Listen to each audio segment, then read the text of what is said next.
Bismillahirrahmanirrahim. Assalamualaikum warahmatullahi wabarakatuh. Perkenalkan, nama saya Asri Rahmanisa dari Prodi Pendidikan Agama Islam Fakultas Tarbiyah dan Keguruan Universitas Islam Bandung. Pada kali ini, saya akan mempresentasikan hasil penelitian saya yang berjudul Implikasi Larangan Menyerupai Lawan Jenis dari Hadis Riwayat Bukhari terhadap Kewajiban Orang Tua dalam Memberikan Pendidikan Seks pada Anak.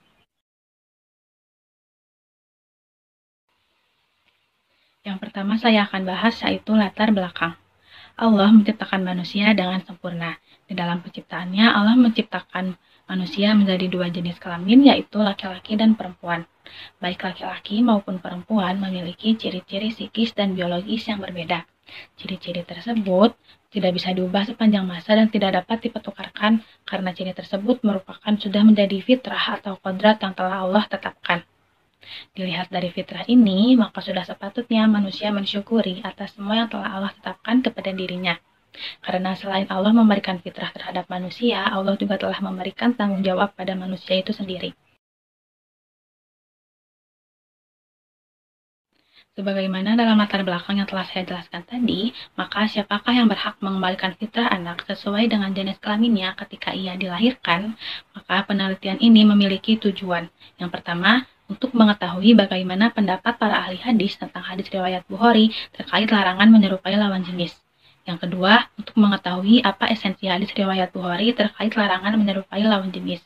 Yang ketiga, untuk mengetahui bagaimana pendapat para ahli pendidikan tentang kewajiban orang tua dalam memberikan pendidikan seks pada anak.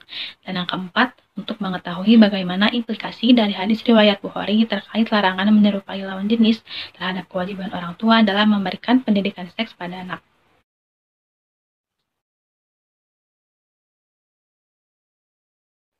Jenis penelitian yang digunakan oleh penulis adalah metode kualitatif dengan pendekatan deskriptif analitik dengan teknik penelitian hadis, yaitu memiliki 6 teknik. Yang pertama tautsik, yang kedua tasyih, yang ketiga tahrij, yang keempat tahlil, yang kelima ta'wil, dan yang terakhir tatbik.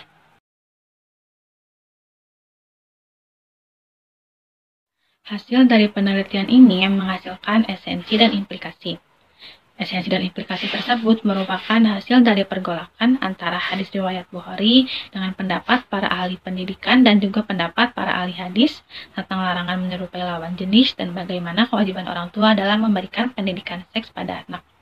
Berikut adalah esensi dari hadis riwayat Bukhari tersebut, yaitu yang pertama, Rasulullah Shallallahu Alaihi Wasallam melarang penyerupaan antara pria dan wanita. Kemudian yang kedua, setiap muslim baik pria atau wanita diharuskan memelihara fitrahnya sesuai dengan jenis kelaminnya dalam berpakaian, berbicara, ataupun perbuatan. Kemudian yang ketiga, pria dan wanita memiliki kesempatan yang sama dalam mengembangkan ilmu pengetahuan. Yang selanjutnya adalah implikasi pendidikan dari hadis riwayat Bukhari tentang larangan menyerupai lawan jenis, yaitu sebagai berikut.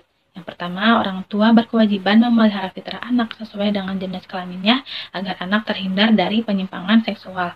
Kemudian yang kedua, orang tua harus memfasilitasi anak sesuai dengan jenis kelaminnya, seperti memberi ruang, mainan, dan pakaian yang menggambarkan identitas dari gender anak tersebut.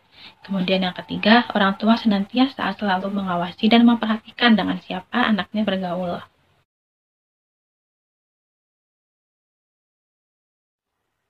Kesimpulan pada penelitian ini telah menjawab dari 4 tujuan penelitian. Kesimpulan yang pertama, bahwa para ahli hadis mengatakan para lelaki tidak boleh menyerupai wanita dalam berpakaian dan perhiasan yang dikhususkan untuk wanita. Begitupun sebaliknya. Sedangkan orang yang memang demikian keadaannya semenjak lahir, maka orang seperti ini diperintahkan untuk meninggalkan hal tersebut dengan sungguh-sungguh dan juga secara bertahap. Apabila dia tidak melakukannya dan bahkan membiarkannya, maka orang yang seperti ini adalah orang yang tercela.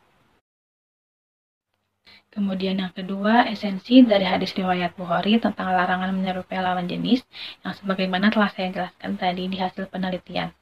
Kemudian yang ketiga, bahwa pendapat para ahli pendidikan mengatakan bahwa pendidikan seks itu merupakan pengajaran, penyadaran, serta penerangan kepada anak-anak semenjak anak-anak sudah bisa memikirkan masalah-masalah intim, naluri, dan juga perkawinan.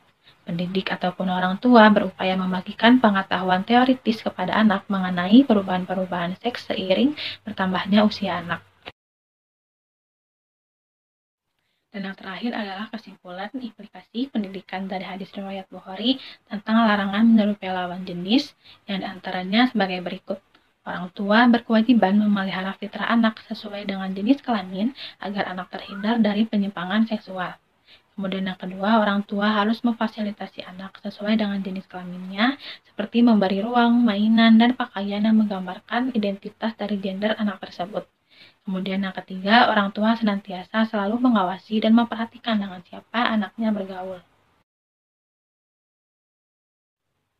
Sekian adalah presentasi dari penelitian yang telah saya lakukan. Mohon maaf bila ada kesalahan. Terima kasih atas perhatiannya. Wassalamualaikum warahmatullahi wabarakatuh.